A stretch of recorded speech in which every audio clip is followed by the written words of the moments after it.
स्वागत करता हूं। मित्रों, निश्चित तौर पे मैंने कई बार इटखोरी के धरती पर, अचतरा की धरती पर जदवंश के सभा को संबोधन करने का मुझे मौका मिला।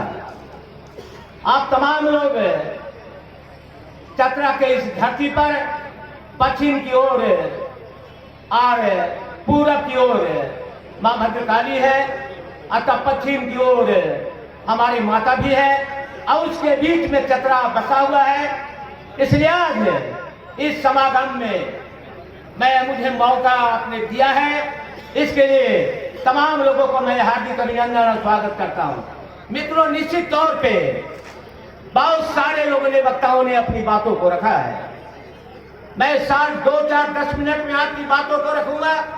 निश्चित तौर पे यदि जो जदवंश की बात आती है तो हमारा और आपका छाती चौड़ा हो जाता है और कहते हैं कि कृष्ण के वंशज हैं, हम इंसाफ की लड़ाई लड़ते हैं। लेकिन मैं भी यहां देखा हूं मित्रों, माननीय अध्यक्ष जी, इसी धरती पर अत्याचार होते मैंने देखा है। इसी धरती पर जदवंश के लड़कियों को, औरतों को पिटाई करते हुए देखा है। सारे नेताओं लोग यहां बैठे हैं। हम मांग करते हैं कि अहीर रेजिमेंट मिले। हम मांग करते हैं कि 27% आरक्षण मिले।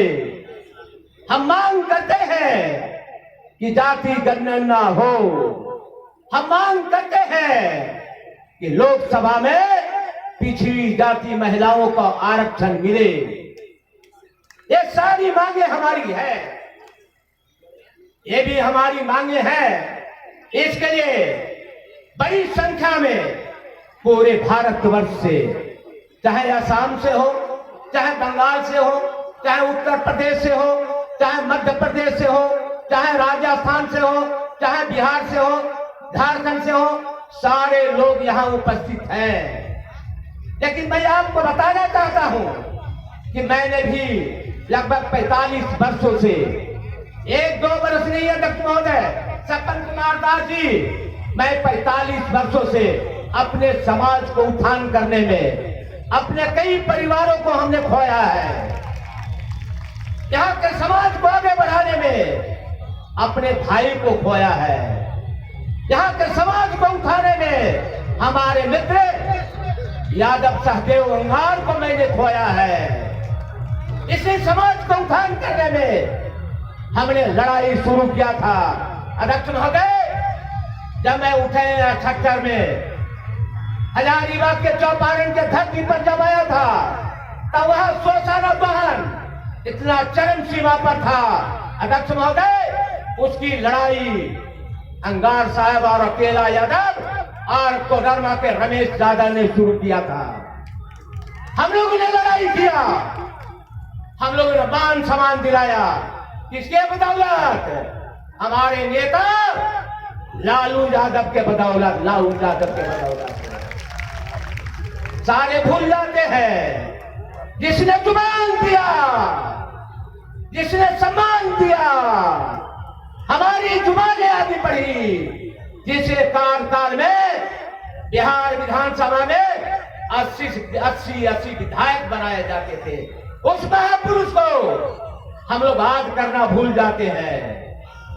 उनके विचारों को हम लोग याद नहीं करते हैं। उन्होंने आवाज दिया था, क्या दिया था? महाभारत युग में हम अपने वंशों से लड़ाई किया था। 26 करोड़ जदुवंशियों का विनाश हुआ था। आज बिहार में जब अत्याचार हो रहा था, जदुवंशियों पर अत्याचार हो रहा था, पिछड़ी जातियों पर अत्याचार होता था, दलित परिवारों पर अत्याचार हो रहा था, मुस्लिम परिवारों पर अत्याचार हो रहा था, तो किसने आवाज दिया? उसका नाम लालू प्रसाद यादव की है, लालू प्रसाद यादव की है। अब भूल जाते हैं हमारा धरोहर आज बचा हुआ है। शरद यादव जी तो हमारे बीच में नहीं है, मुलायम सिंह यादव हमारे बीच में नहीं है, एक मेरा भी धरोहर बचा हुआ है जिसका नाम पूरे भारतवर्ष में अब विदेशों में जानता कोई है तो लालू प्रसाद यादव के बारे में जानता है, लालू प्रसाद यादव के बारे में जानता है। मैंने उनके पुत्र को बधाई देता हूं कि आपने बिहार की बागडोर संभाला है। आपको बधाई देता हूं। नीतीश कुमार जी सामाजिक न्याय के धरोहर थे, कहीं भटक के चल गए थे, आपका नींद खुला है। लालू यादव के रास्ते पर चलने का प्रयास आपने किया है, इसके लिए नीतीश कुमार को भी बधाई देता हूं और अभिनंदन और स्वागत करता हूं। मैं बधाई देता हूं तेजस्वी यादव जी को। किसी राज्य में हिम्मत कोई नहीं किया, क्या नहीं किया, जातीय गणनाथ बनाने का। मैं नीतीश जी को बधाई देता हूं कि जातीय गणना करा करके पूरे हिंदुस्तान में पिछड़ी जातियों का मान सम्मान बढ़ाया है, इसके लिए बधाई देने का काम करता हूं। मैं आपसे विश्वास दिलाता हूं मित्रों, मैंने कई बार सदन से सदन तक आपके बारे में हम चाहेंगे कि जातीय गणना यदि जो जनवरी के महीने में विधानसभा चलेगा तो अकेला यादव की जुबान बंद नहीं होगा। हम जातीय गणना कराने का काम करेंगे। हम मांग करते हैं विधानसभा में, जब सरकार यहां 2000 में बनी थी तो जानते हैं लोहिया जी ने, कर्पूरी जी ने, लालू जी ने हमें 27% आरक्षण दिया था यहाँ। लेकिन दुर्भाग्य है कि हमारी आबादी ज्यादा है, उसके बाद भी झारखंड में 27% आरक्षण नहीं मिल रहा है। इसका एक ही दिन है कि भारत में बीजेपी की सरकार है, जिन्होंने आप जानते हैं हाल के पार्लियामेंट में महिला आरक्षण लाया था। महिला आरक्षण लाए हैं माननीय प्रधानमंत्री जी ने, लाए तो पिछड़ी महिलाओं को आरक्षण नहीं दिया है। हमारी महात्मा ने गांव में रहती है, शहर में नहीं रहती है। आरक्षण यदि जो पार्लियामेंट में महिला आरक्षण पिछड़ी जातियों को नहीं मिलेगा तो हमारी महिलाएं लोकसभा में नहीं जा पाएगी। इसका मैं मांग करता हूं। हमारा यदि जो भी कहा भारत के प्रधानमंत्री हमको बनाना है तो कैसी बन जाएगा? अरे सारे ऊंची जाति के लड़के महिलाएं लोकसभा में चली जाएगी। अब मुंह कांपते हो रह जाओगे। कारण है आजादी के बाद से भी, आजादी के पहले उन लोगों का राज था। राज को उन्हीं के पास धन संपत्ति है, उनके पास जमीनें हैं, लेकिन धन है लालू यादव जी ने। उन्होंने कहा पढ़ना लिखना सीखो। बकरी चराने वाले, गाय चराने वाले, सुअर चराने वाले, चूहा पकड़ने वाले, पढ़ना लिखना सीखो, तब देश पर राज करोगे। ऐसी हो जाएगा।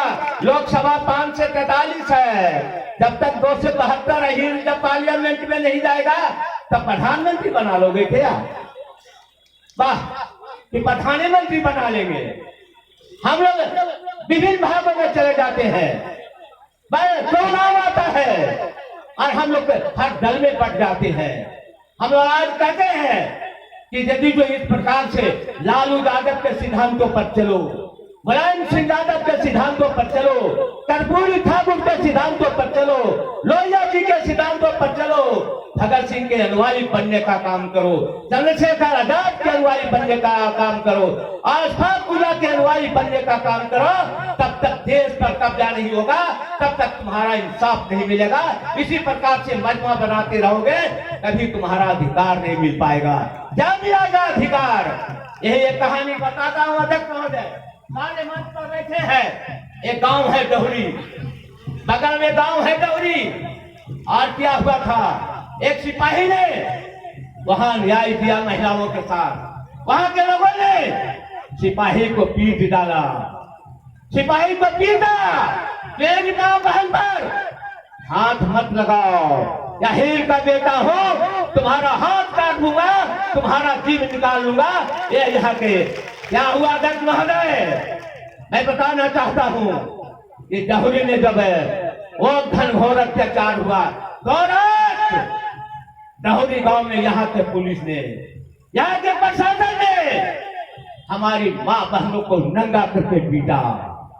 कौन चुप था? कौन किया था वहां? डहुरी में कौन किया?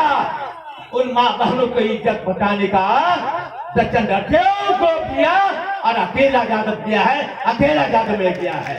मैंने मीटिंग भरे मीटिंग को आप बताता हूं जिसको आपने साल उड़ाया था, अभिनयास यादव यहाँ आया था, एसडी स्कूल है, उनके नेतृत्व में डहुरी गांव में जा करके महिलाओं को नंगा करके पीटने का काम किया था। मैंने इनको डांटा, तुम अहीर घर में पैदा नहीं हो सकते हो, तुमने महिलाओं को बड़ा नंगा अत्याचार किया है, उसका विरोध मैंने किया है।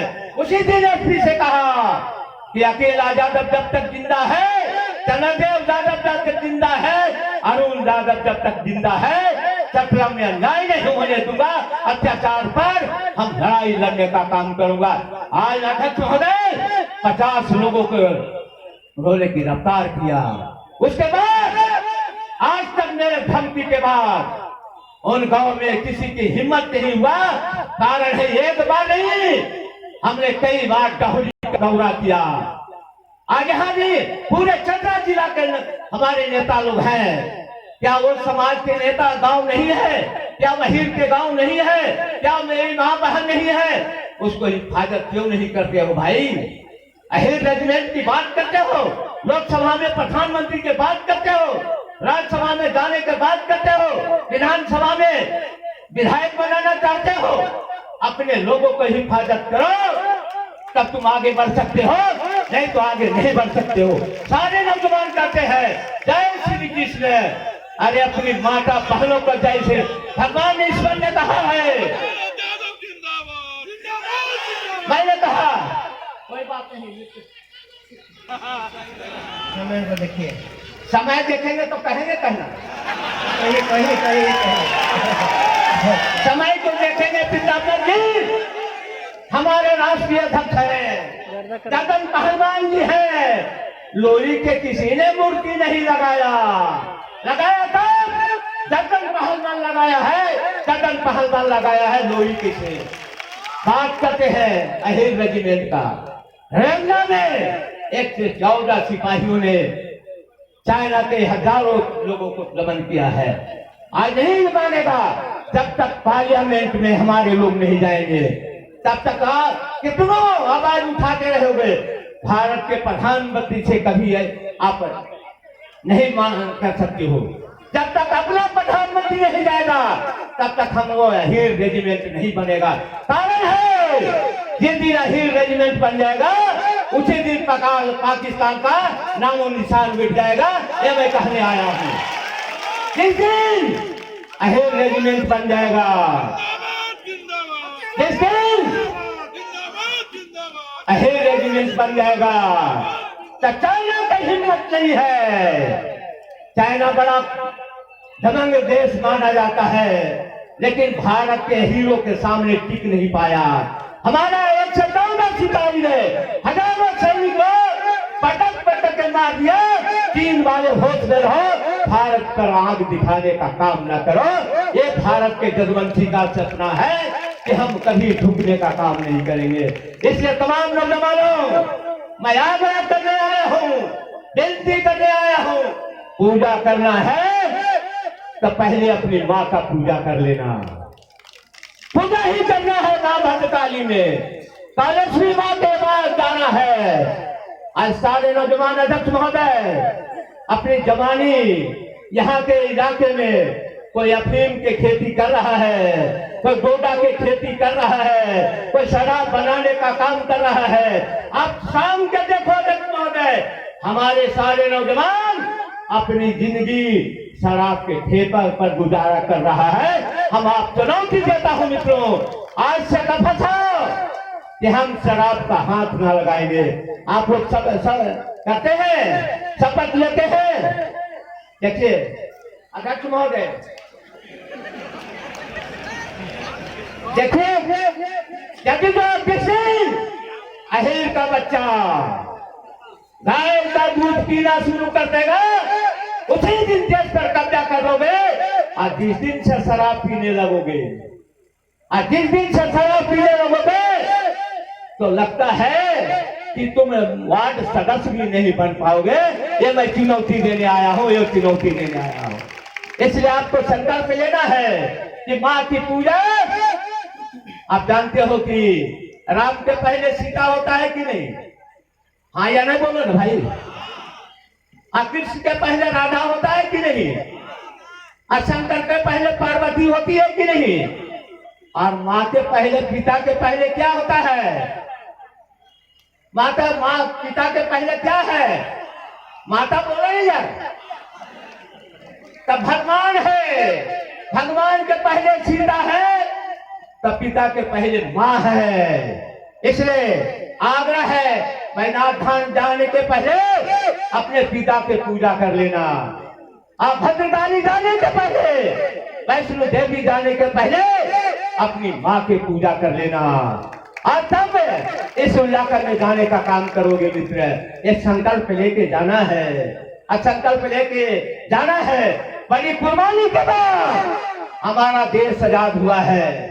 साधारण कुर्बानी नहीं दिया है। मुगलों के साथ लड़ाई हमारे लोगों ने लगा है, उसमें अहीर भी लड़ा है। भारत की आजादी अंग्रेजों के खिलाफ लड़ाई बहुत हीरो ने लड़ा है। बड़े कुर्बानी के बाद हमारा देश आजाद हुआ है मित्र। उस आजादी को खोने नहीं देंगे। क्या सपना था भगत सिंह को?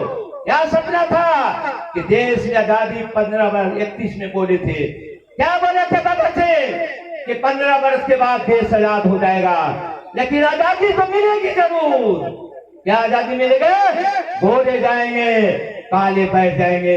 आज मैं बताता हूँ सच बात है, यही आजादी मिली है। गाँव की महिलाएं जाती है थाना में, नीचे बैठना पड़ता है, कुर्सी नहीं दिया जाता है, पानी नहीं दिया जाता है। इसकी लड़ाई कौन लड़ेगा? यहाँ बैठेंगे, संकल्प लेना है। यदि जो किसी जात की महिलाओं पर अत्याचार हो जाए तो पहला अहीर के बेटा आगे बढ़ के वो हिफाजत करने का काम करेगा। ये संकल्प लेके जाना है, ये संकल्प लेके जाना है। क्या बात करते हैं मित्रों? मैंने देखा है चंपारण के धरती पर वो जुल्म था, अंग्रेजों से ज्यादा जुल्म था अध्यक्ष महोदय। अकेला जाता किसी बच्चों के सहारे, इन नौजवानों के सहारे आज चंपारण हो, इटखोरी हो, मंदरान हो, जहां भी हो, अकेला यादव ने बाघ बकरी के एक घर पर पानी पिलाने का काम अकेला यादव ने किया है। अकेला यादव ने किया है। सारे तो बांग ढांग के हैं। तो वही डोगरी के जब मुझे मालूम हुआ चंद्रदेव जी अध्यक्ष महोदय, चंद्रदेव यादव ने कहा कहाँ सोए हो अकेला यादव? हमने कहा कि मैं आ रहा हूँ चतरा। सुबह में सर्किट हाउस किया, शाम को एसपी को बुलाया, डीएसपी को बुलाया। मैंने कहा तुमने जो अत्याचार किया है अकेला यादव चुप नहीं बैठेगा। मैंने सुबह कोई फोर्स नहीं लिया, कोई बॉडीगार्ड नहीं लिया। हमने कहा पूरा चतरा अकेला यादव का बॉडीगार्ड है, अकेला यादव का बॉडीगार्ड है।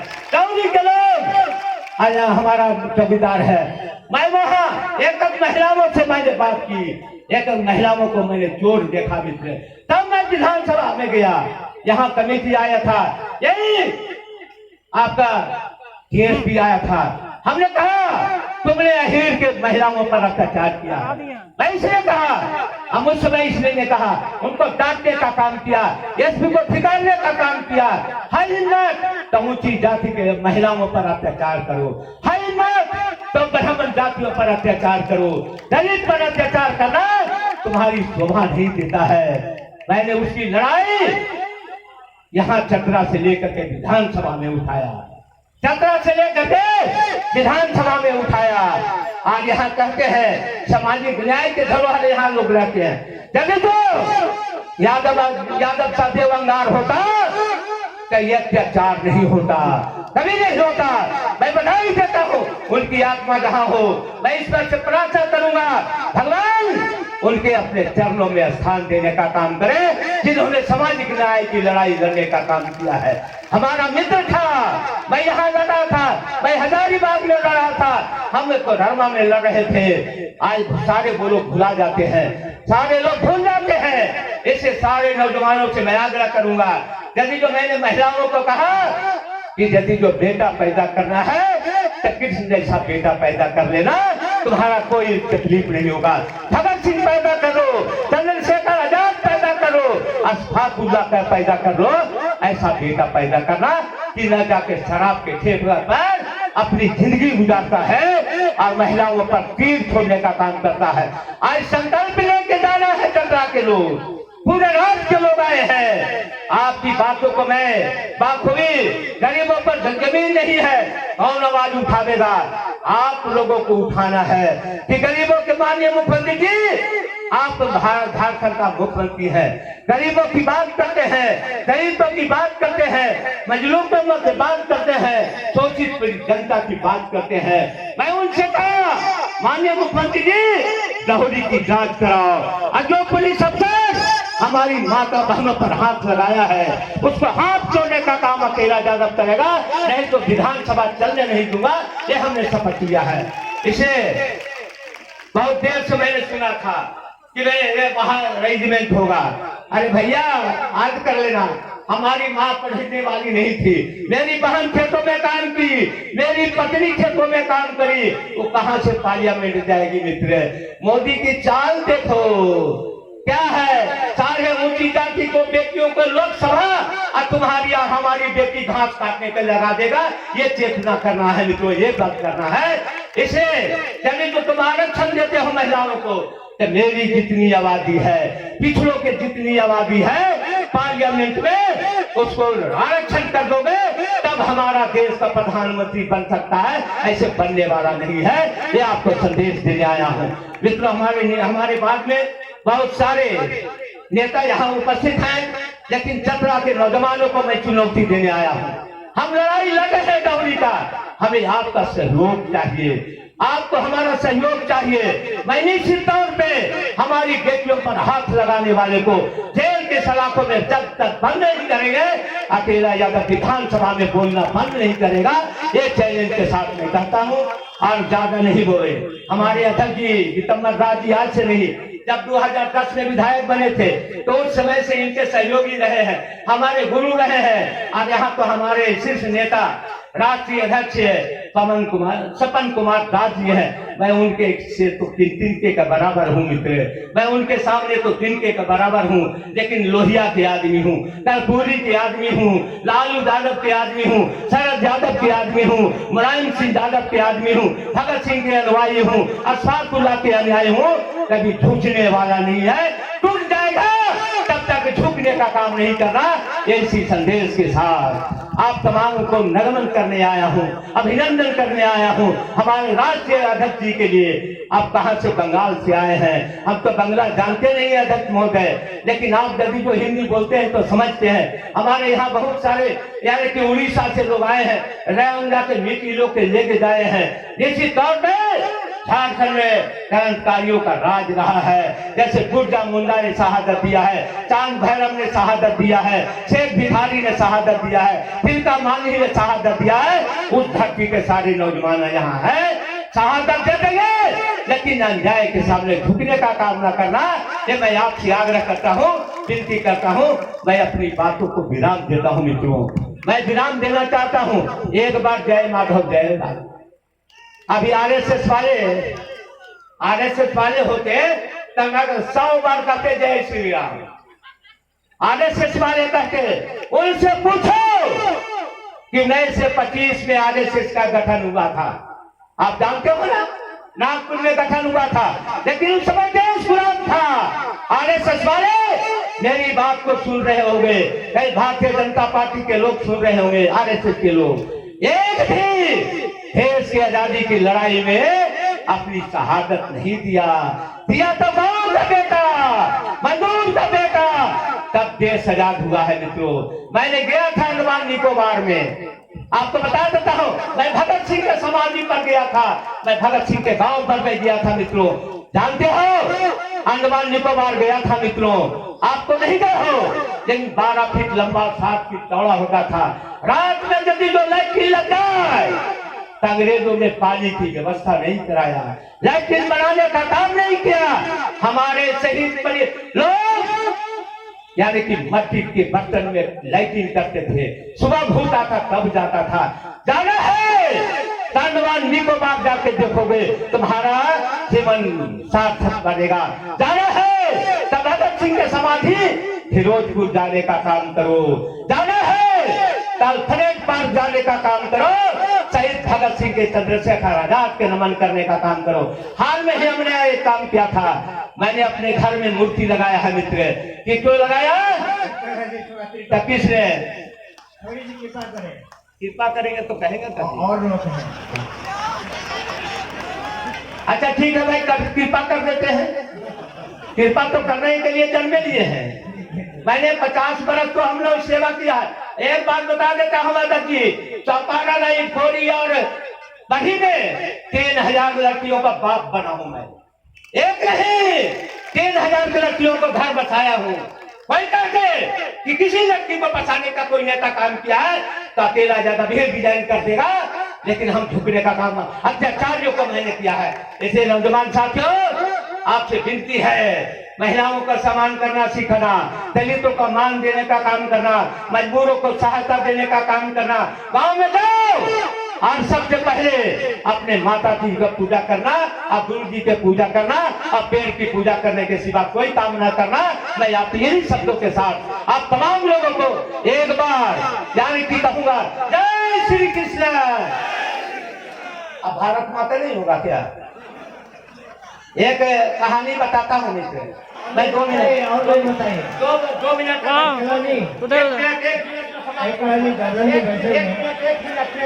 अब 1 मिनट में समाप्त कर दूंगा। क्या मैं कह रहा हूँ मित्र कि अशफाकुल्ला को फांसी पड़ना था, टकोरी हत्याकांड में फांसी पड़ना था, तो अशफाकुल्ला ने अपने चिट्ठी अपनी माँ के लिखा चिट्ठी। अध्यक्ष जी, अध्यक्ष महोदय गुस्सा रहे हैं। ये मैं कह रहा था, अशफाकुल्ला अपने माँ के चिट्ठी लिखा कि मेरी प्यारी मम्मी कल मुझे फांसी पड़ने वाला है और नस्वर शरीर तुम्हारे घर में आने वाला है। मेरी प्यारी मम्मी तुम्हारे आंख में आंसू ना आना चाहिए, कारण है कि तुमसे एक बड़ी मम्मी है। वो क्या है? भारत माता है। और उसने क्या कहा, जब नस्वर शरीर आएगा तो इस प्रकार से दूल्हे को सजाते हो दुल्हन लाने के लिए। मैं वचन देता हूँ मैं सबसे खूबसूरत दुल्हन लाऊंगा। वो क्या होगा? आजादी का दुल्हन लाके तुम्हारे आंगन में ला पहुंचाऊंगा। ये अशफाकुल्ला ने कहा था, अशफाकुल्ला ने कहा था। इन्हीं शब्दों के साथ अब तमाम लोगों को एक बार जोहार, जय श्री कृष्ण। अब सारे नौजवानों को जब भी जरूरत पड़े, रात के अंधेरे में, दिन के उजाले में, पानी में, खेत खलिहानों में, अकेला यादव तुम्हारा चौकीदार 24 घंटा तैयार रहेगा। ये वचन देके अपनी बात को विराम देता हूँ। बहुत बहुत धन्यवाद।